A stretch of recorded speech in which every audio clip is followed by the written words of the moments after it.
नमस्कार मंडळी, श्री स्वामी समर्थ. मी नंदिनी माझ्या यूट्यूब चॅनलवर तुमचं खूप मनापासून स्वागत करत आहे. तुमच्या मनातील सर्व चांगल्या इच्छा स्वामी महाराज पूर्ण करो ही स्वामींच्या चरणी प्रार्थना करते आणि आजच्या या नवीन व्हिडिओला सुरुवात करते. तर पहा, उद्या वार आहे शुक्रवार आणि या दिवशी आलेली आहे पापमोचनी एकादशी. तर एकादशी ह्या वर्षातून 24 येतात. प्रत्येक महिन्यामध्ये 2 एकादशी येतात. एक कृष्ण पक्षामध्ये येते आणि एक शुक्ल पक्षामध्ये येते. परंतु प्रत्येक एकादशीचं महत्त्व जे आहे तर ते वेगवेगळं आहे.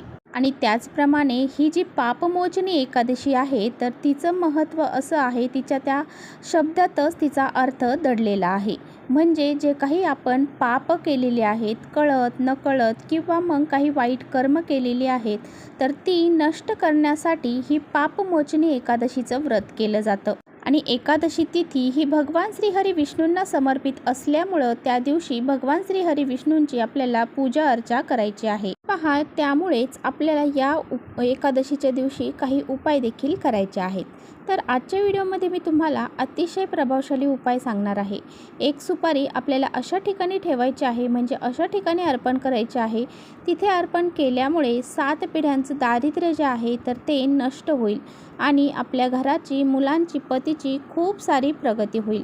असा हा अत्यंत प्रभावशाली उपाय आजच्या व्हिडिओमध्ये मी तुम्हाला सांगणार आहे. त्यामुळे व्हिडिओ कुठेही स्किप न करता शेवटपर्यंत नक्की बघा, जेणेकरून तुमच्यापर्यंत योग्य ती माहिती पोहोचेल. आपल्या चॅनलवर तुम्ही नवीन असाल तर चॅनलला लगेच सबस्क्राईब करा आणि असेच माहितीपूर्ण व्हिडिओ पाहण्यासाठी बेल आयकॉनलाही प्रेस करा, म्हणजे मी जेव्हा नवीन व्हिडिओ अपलोड करेन त्याचं नोटिफिकेशन सर्वात अगोदर तुम्हाला भेटेल आणि तुम्ही एकही व्हिडिओ मिस करणार नाही. आणि त्याचबरोबर कमेंट्समध्ये श्री स्वामी समर्थ लिहायला अजिबात विसरू नका.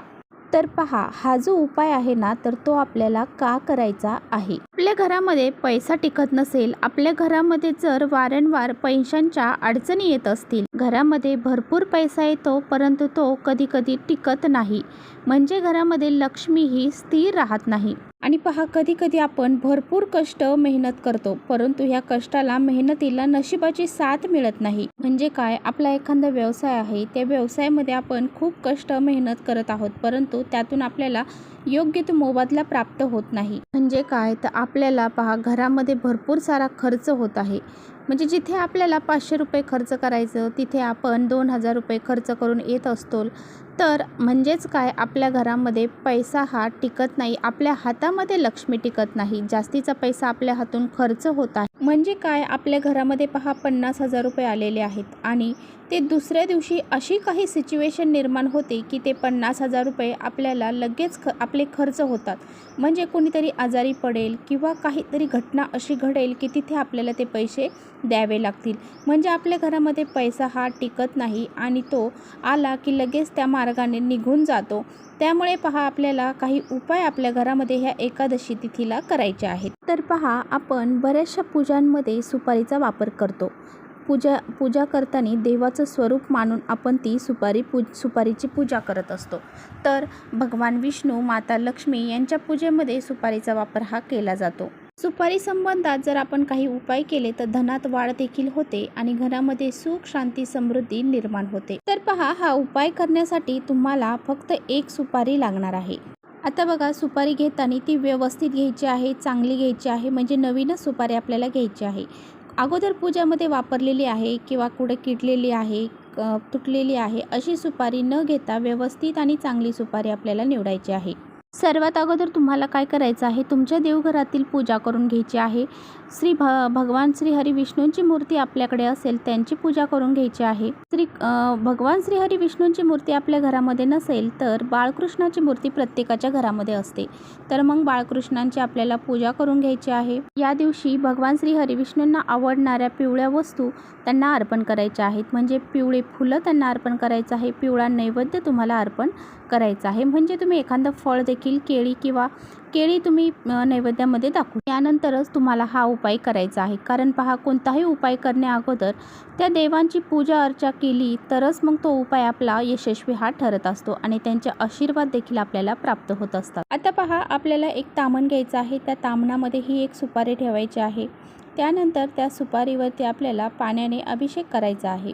पहा, अभिषेक करताना त्या पाणी आपण स्वच्छ पाणी भरून घ्यायचं आहे आणि त्यामध्ये थोडीशी हळद आणि थोडंसं गंगाजल टाकून त्या पाण्याने ह्या सुपारीवरती अभिषेक करायचा आहे. अभिषेक करताना ओम नमो भगवते वासुदेवाय नमः या मंत्राचा जप करत तो अभिषेक आपल्याला करायचा आहे. यानंतर ही सुपारी स्वच्छ पुसून घ्यायची आहे. परत दुसरी प्लेट घ्यायची आहे. त्या प्लेटमध्ये आपल्याला हळद आणि कुंकवाच्या साह्याने एक स्वास्तिक काढायचं आहे. ह्या स्वास्तिकला आपल्याला हळद कुंकू अक्षदा अर्पण करायच्या आहेत. त्या स्वास्तिकवरती आपल्याला 1 रुपयाचं नाणं ठेवायचं आहे.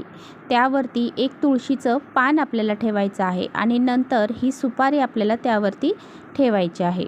तर पहा, हा उपाय करण्यासाठी आपल्याला तुळशीपत्र हे लागणारच आहे, कारण भगवान श्री हरिविष्णूंना तुळस ही अतिशय प्रिय आहे आणि ह्या उपायामध्ये आपण तुळशीपत्र वापरलं तर ते आपल्यावरती लवकर प्रसन्न होतील आणि आपले जे काही मनोकामना आहे ती पूर्ण होईल. त्यामुळे बघा, तुम्हाला तुळशीपत्र आजच तोडून ठेवायचे आहेत. उद्या तुम्हाला तुळशीला हात देखील लावायचा नाही, कारण एकादशीच्या दिवशी तुळशीपत्र तोडली जात नाही.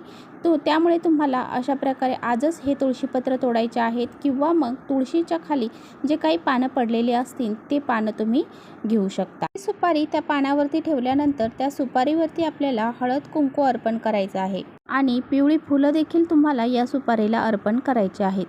आणि पहा, यानंतर आपल्याला काय करायचं आहे, आणि यानंतर आपल्याला 108 वेळा ओम नमो भगवते वासुदेवाय नमः या मंत्राचा जप करायचा आहे. हा जप करून झाल्यानंतर तुम्हाला भगवान श्री हरिविष्णूंना प्रार्थना करायची आहे.